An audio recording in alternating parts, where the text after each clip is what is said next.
They're about to drop Chapter 5, and most people still don't realize the biggest lie in Poppy Playtime was never a toy. It was a voice on the phone.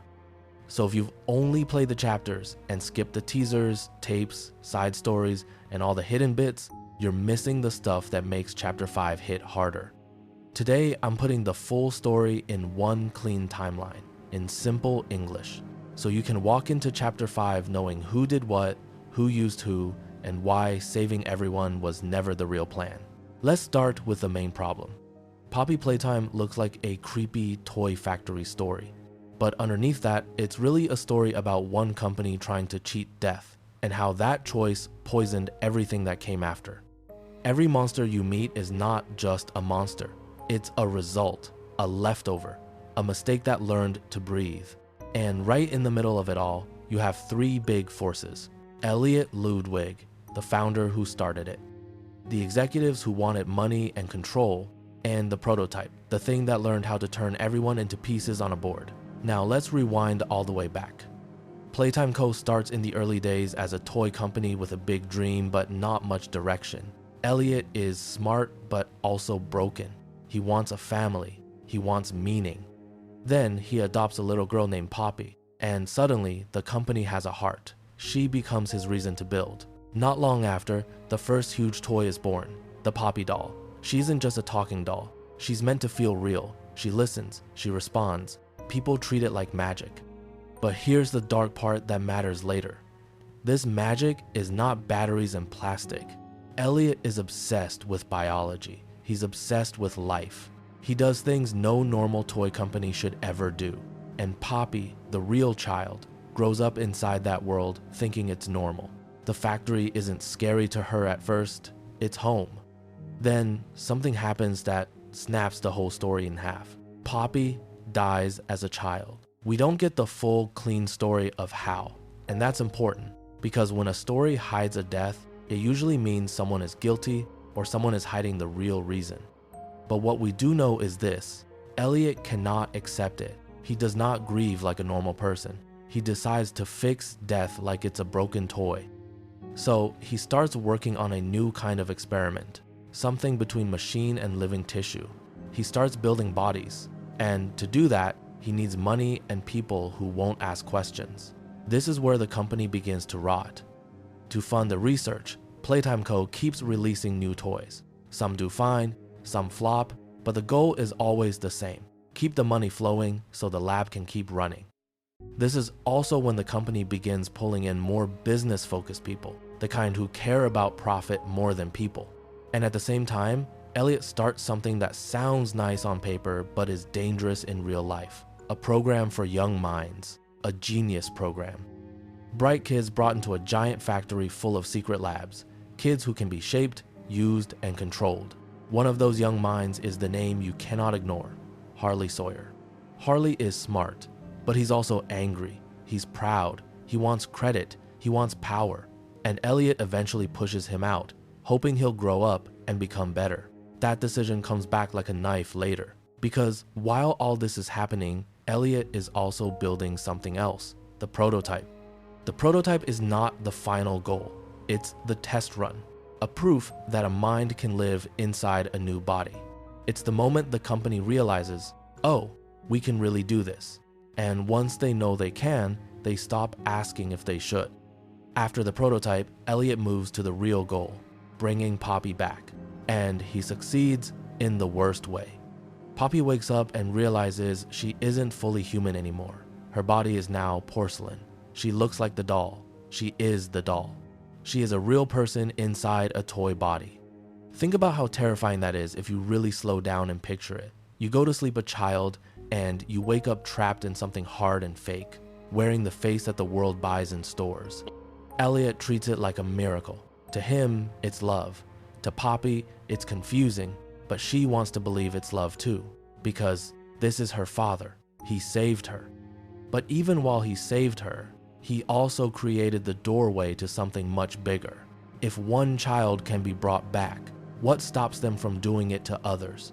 What stops them from turning it into a system? Nothing. Now the factory expands. More projects, more secret halls, more locked doors. This is when we start seeing the two worlds of Playtime Co. The smiling front where kids buy toys, and the basement world where bodies are built. Elliot also builds an orphan facility inside the company, Playcare. And you need to understand why this is so important. Playcare is not just a school. It's not just a home. It's a supply. Orphans with no parents, no one to ask where they went, no one to fight for them. Kids who can disappear without making the news explode. Kids who can be used as test subjects. Even if Elliot told himself it was kindness, the result is still the same. The company now has a steady stream of children living inside the walls. Poppy hears the children. She can't fully be with them. She's hidden away for her safety, but she grows attached anyway. She starts seeing them as her little family too. Then the company hits a huge new peak, Huggy Wuggy. This toy becomes the next big icon, bigger than Poppy as a product. Huggy saves the company. More toys follow, more success. And with every success, the lab gets more power. But success also attracts the worst kind of people, the ones who want to turn miracles into factories. Around this time, things go wrong with the toy line, and the company's leadership starts shifting. Elliot gets older, he gets tired, and then he dies. This is the moment the story truly becomes a horror story, because the one person who might have had a heart is gone. Whatever rules he had, whatever limits he still believed in, they vanish with him. Leadership passes to people who don't see Poppy as a daughter. They see her as an asset, and that's when Harley Sawyer comes back. Now, Harley isn't a student, he's the doctor.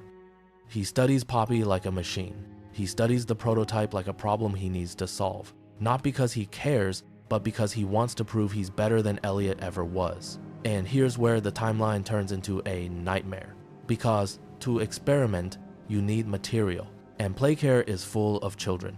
So the experiments ramp up, and they start failing again and again, and each failure has a number, and each number is a child who doesn't get to grow up.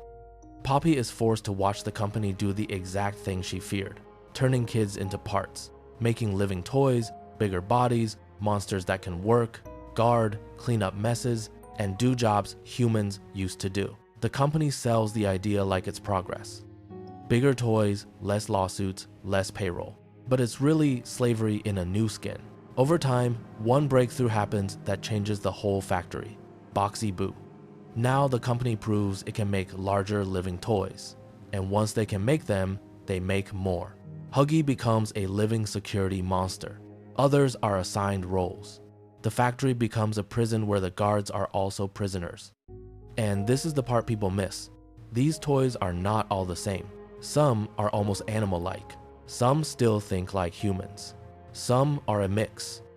And the prototype is watching all of them, learning how they behave, learning how to control them, learning what fear does, learning what loyalty looks like. At one point, the prototype forms a bond with an orphan, a kid who gets pulled into the mess and ends up becoming catnap.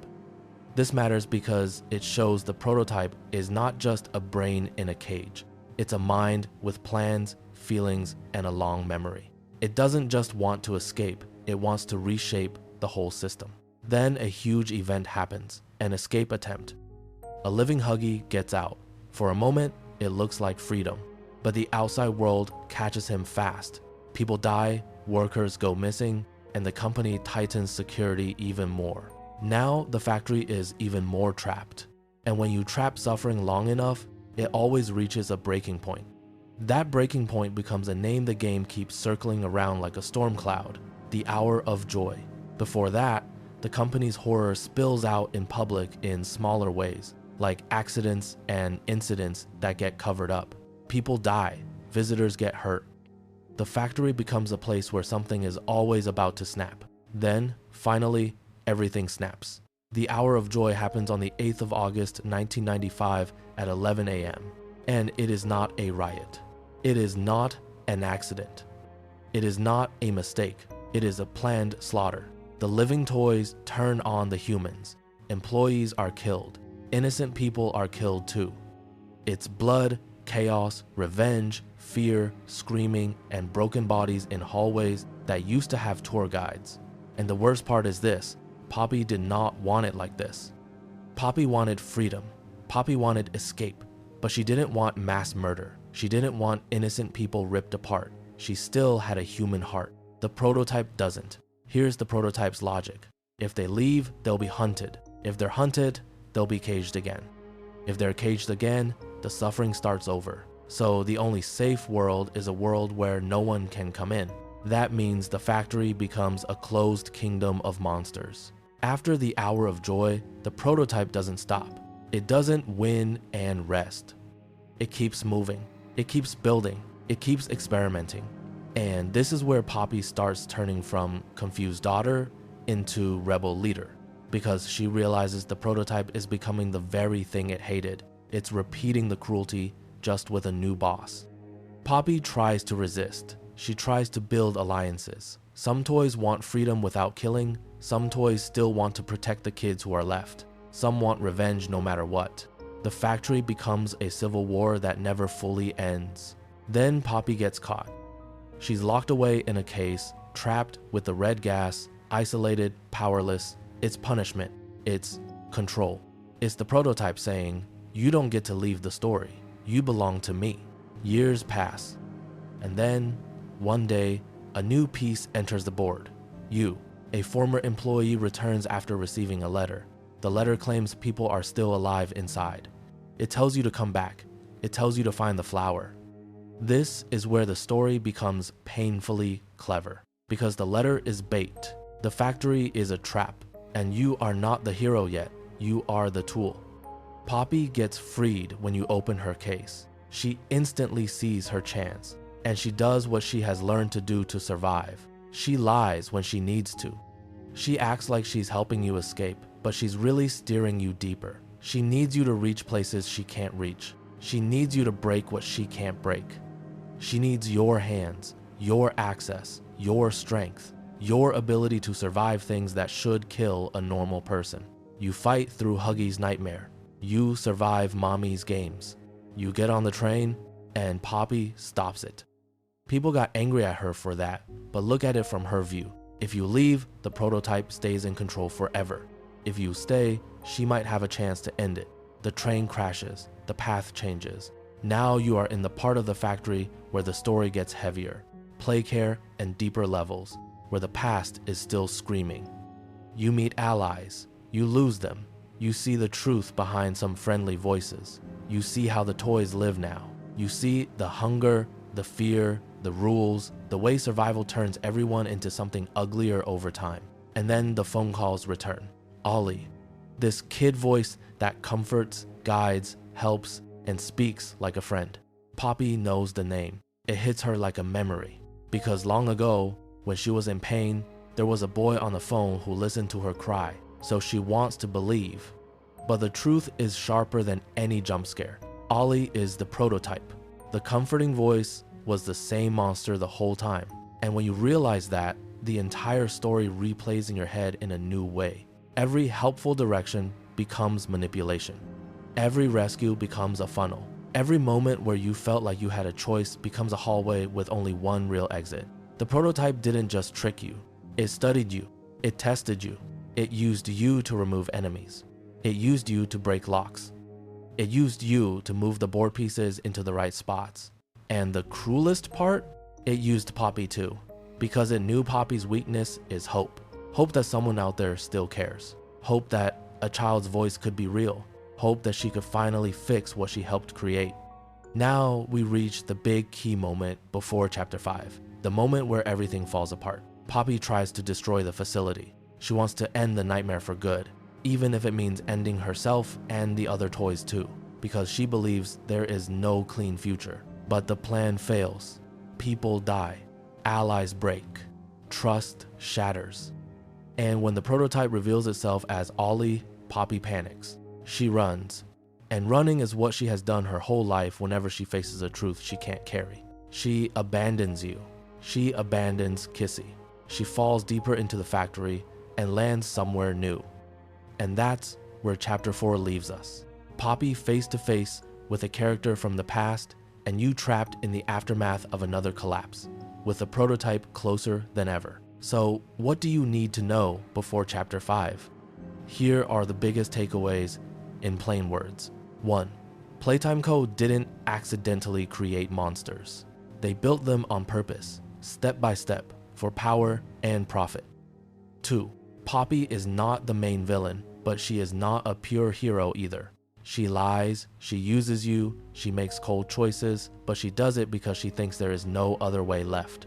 3. The prototype is not just a strong monster. It's a planner. It wins by talking. It wins by pretending. It wins by turning people against each other. The most dangerous thing about it is not its body, it's its patience. 4. Olly changes everything. If the prototype can wear a voice like a mask for years, then you should question every message, every tape, every friendly hint. Chapter 5 is probably not going to be about fighting harder. It's going to be about knowing who is shaping the story around you. Now, here's my personal answer to the line you teased at the end. I solved who the prototype really is. My theory, based on how the prototype acts, is that it isn't one person in one body. It's a collection. A mind built out of stolen pieces, memories, and voices. That would explain why it can sound like Olly and also sound like something older and colder at the same time. It doesn't just copy voices to trick people, it carries them, like trophies, like tools. And if that's true, then Chapter 5 might finally show us the prototype's real goal. Not escape, not revenge, not even control of the factory, but building a perfect final body where it can live forever and never be powerless again. Which means Chapter 5 isn't just the next chapter. It's the moment where the factory stops being a prison and starts being a birthplace. Subscribe.